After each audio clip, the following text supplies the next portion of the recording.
Bismillahirrahmanirrahim. Assalamualaikum warahmatullahi wabarakatuh. Perkenalkan, kami dari kelompok 7 mata kuliah komunikasi bisnis. Di sini kami akan mempresentasikan terkait wawancara kerja dan presentasi bisnis.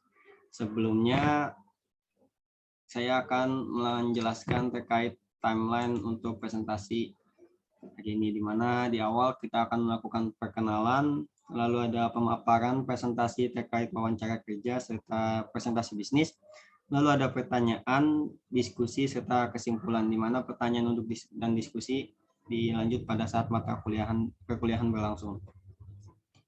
Sebelumnya kami dari kelompok 7 beranggotakan 4 orang, di mana pertama adalah saya sendiri, yaitu Akmal Andriansyah, lalu ada Lutfi Dwima Syahreza, Vindi Trimelani, dan Willy Dwi Saputra.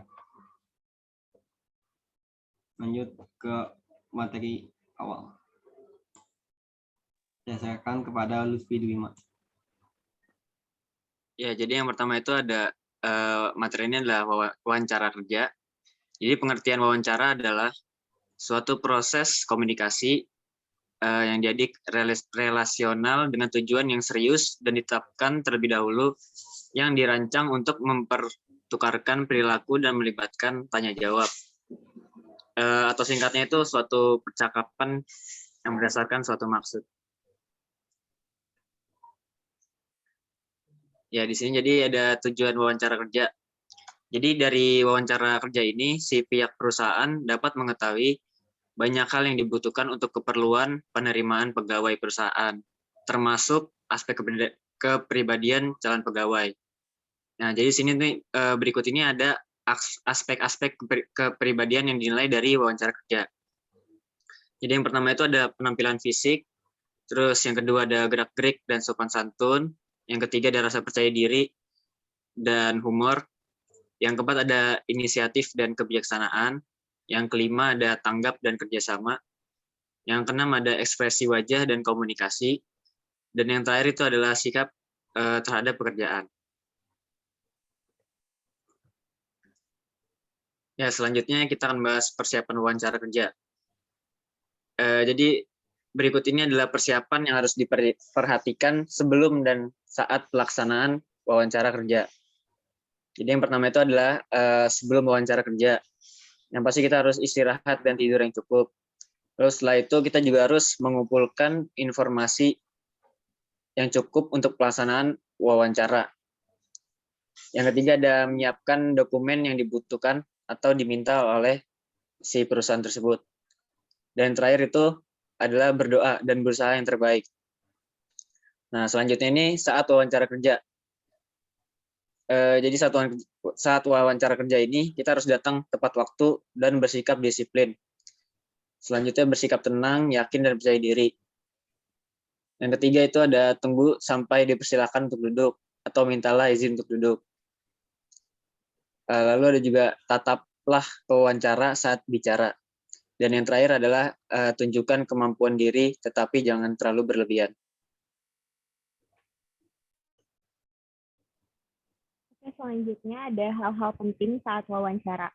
Kita sendiri sudah mengetahui kalau wawancara itu sangat berperan penting terhadap proses penerimaan kerja, sehingga kita itu membutuhkan kiat-kiat khusus saat menghadapinya. Berikut ini adalah hal-hal penting saat wawancara kerja. Yang pertama ada mengenali perusahaan dan pekerjaan yang dilamar. Jadi sebelum melakukan wawancara, sebaiknya kita mempelajari terlebih dahulu mengenai pekerjaan dan perusahaan, sehingga kita memperoleh informasi dari berbagai publikasi resmi yang dikeluarkan perusahaan tersebut, baik itu berbentuk jurnal, majalah, atau buletin. Yang kedua, ada menjawab secara jujur. Sikap jujur merupakan hal utama dimanapun kita berada. Begitu pula saat pelaksanaan wawancara kerja. Menjawab jujur setiap pertanyaan merupakan hal penting untuk dilakukan agar bisa dipertanggungjawabkan jawaban yang sudah diberikan. Selanjutnya ada memberikan respon positif yang menunjukkan keseriusan kita pada pekerjaan yang dilamar. Seperti menanyakan terkait deskripsi kerja di perusahaan, terus kewajiban dan hak yang didapatkan, serta menunjukkan yang kita ketahui tentang pekerjaan yang dilamar. Selanjutnya ada menjawab pertanyaan-pertanyaan penting. Ada beberapa pertanyaan penting yang sering diajukan dalam setiap wawancara kerja. Berikut adalah beberapa pertanyaan penting yang bisa diajukan saat pelaksanaan wawancara kerja. Pertanyaan yang pertama itu biasanya mengapa Anda ingin bekerja di perusahaan ini? Lalu ada apakah pengalaman kerja relevan dengan posisi kerja yang Anda lamar? Selanjutnya ada bagaimana Anda menilai diri Anda sendiri? Lalu ada apa kekuatan dan kelemahan diri Anda? Lalu ada apa tujuan panjang karir?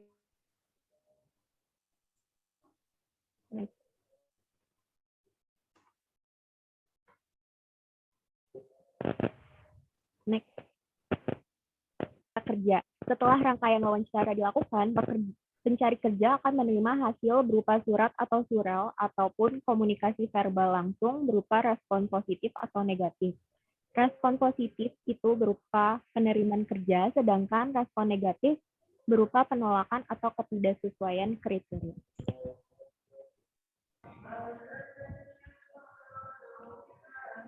Oke, selanjutnya ada presentasi bisnis.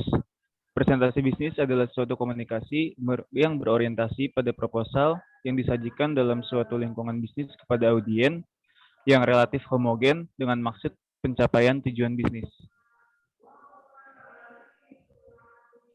Nah, di sini ada tujuan presentasi bisnis, yaitu yang pertama, untuk menginformasikan pesan-pesan bisnis kepada audiens, di mana pesan-pesan bisnis yang disampaikan tentu saja harus menarik, sederhana, mudah dipahami, dan enak untuk didengar oleh audiens.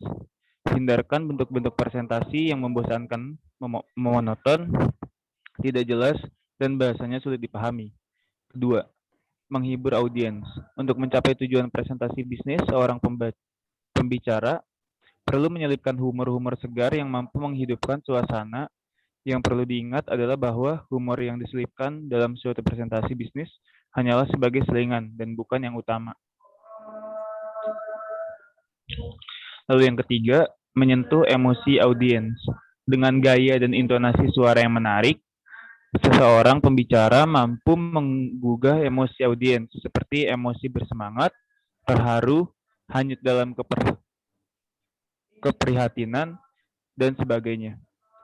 Lalu yang keempat, memotivasi audiens untuk bertindak sesuatu. Dalam memotivasi audiens, seseorang pembaca perlu menyatakan secara eksplisit dan bukan menggunakan bahasa basa-basi. Sebagai contoh, pembicara menghimbau para karyawan untuk mempertegas komitmennya meningkatkan disiplin kerja, meningkatkan daya saing perusahaan melalui peningkatan kualitas produk dan sejenisnya.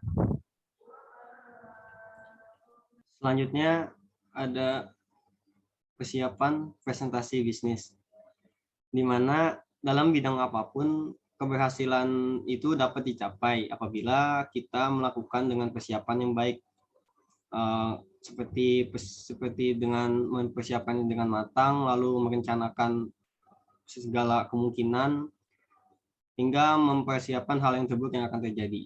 Nah, begitu juga dengan presentasi bisnis. Dalam hal ini, persiapan yang diperlukan untuk presentasi bisnis itu mencakup yang pertama itu adalah pemahaman terhadap materi atau topik yang akan dipresentasikan. Jadi ketika kita sedang atau ingin melakukan presentasi bisnis, kita harus mengumpulkan topik atau materi terkait bahan-bahan yang akan dipresentasikan seperti apa yang akan kita presentasikan, lalu ada output dari produk kita, lalu bahan-bahannya seperti apa. Kita harus mempersiapkan segala topik atau materi yang akan kita presentasikan supaya ketika presentasi dilakukan kita tidak gugup, agar terus juga para audiens itu yakin terhadap produk atau bisnis yang akan kita presentasikan. Lalu kita harus melakukan penguasaan atau menguasai berbagai alat bantu presentasi dengan baik. Ada banyak alat bantu presentasi yang bisa digunakan pada saat atau untuk mendukung presentasi bisnis, seperti halnya kayak mouse ataupun proyektor, laptop, slide, PowerPoint dan sebagainya. Itu tuh dibutuhkan karena itu untuk meningkatkan kualitas dari presentasi bisnis yang kita lakukan. Kualitas bisnis yang kita lakukan itu akan menentukan dampak atau impact yang akan kita dapatkan atas presentasi yang kita lakukan. Lalu melakukan analisis audiens serta lingkungan tempat untuk presentasi, di mana menganalisis audiens itu kita butuhkan sebagai dampak atau tujuan supaya kita bisa merasakan bagaimana sih respon audiens terhadap presentasi yang kita lakukan, seperti apakah audiens tertarik terhadap presentasi kita, lalu apakah audiens akan memberikan respon yang positif juga untuk produk-produk atau presentasi bisnis dari kita. Lalu memperhatikan lingkungan tempat untuk presentasi, di mana kita melakukan presentasi itu harus sesuai dengan market atau tujuan pasar yang dilakukan, sehingga kita bisa tidak salah sasaran dalam menjual produk atau mempresentasikan bisnis kita, sehingga menganalisis tempat atau lingkungan untuk presentasi itu harus dilakukan sebelum melakukan presentasi bisnis. Nah, di sini ada alat bantu presentasi bisnis, di mana yang kita butuhkan itu biasanya kalau gaya lama itu ada papan tulis yang hitam atau putih, lalu ada flip chart atau bagan terkait materi, lalu ada transparansi overhead, proyektor, slide, juga papan tulis elektronik. Atau di zaman sekarang ini kita juga bisa langsung menggunakan video presentasi kita karena kan jarak jauh, lalu bisa menggunakan panel LCD serta proyektor.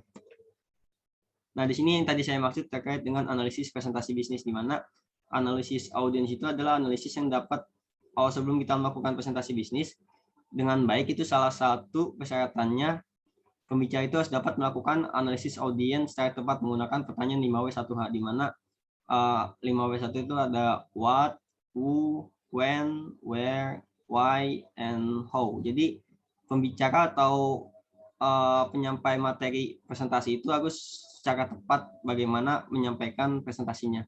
Lalu ada analisa bahasa tubuh, kayak gerakan-gerakan yang dilakukan untuk melakukan presentasi bisnis, kayak memainkan wajah, terus senyuman, kontak mata, gerakan tangan, gerakan bahu kayak ya seperti ini, lalu ada gerakan kepala, dan juga gimana cara berdiri, karena dari apa yang penonton lihat itu akan mencerminkan bagaimana keseriusan dari kita untuk melakukan presentasi bisnis, sehingga nanti audiens akan memberikan respon positif atas presentasi yang kita lakukan.